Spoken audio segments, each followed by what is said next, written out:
The word agnostic has a curious history. It's based on the Greek word agnosia, which we used to translate into English as unknowing.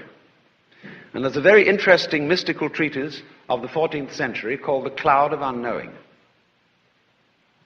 showing how the highest form of prayer, contemplative prayer, was that in which all concept of God had been left behind.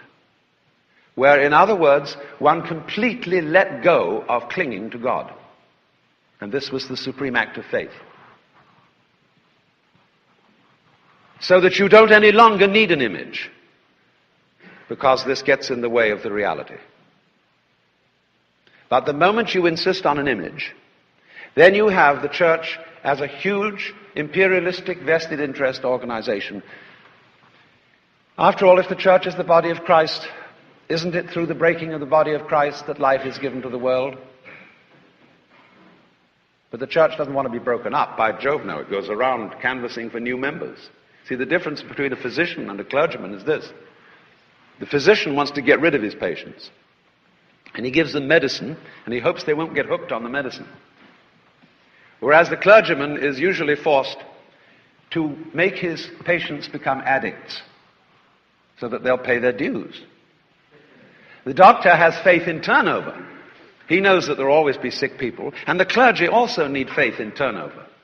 Get rid of your congregations. Say, now, you've heard all I've got to tell you, go away. If you want to get together for making celestial whoopee, which is worship, all right. But don't, when I was a chaplain in the university, I used to tell the students that if they came to church out of a sense of duty, they weren't wanted. They would be skeletons at the feast. It would be much better if they went swimming or stayed in bed, because we were going to celebrate the Holy Communion, and I meant celebrate. But somehow or other, you see, we take religion in a kind of dead earnest. I remember when I was a boy at school how wicked it was to laugh in church. We don't realize, as G.K. Chesterton said, that the angels fly because they take themselves lightly.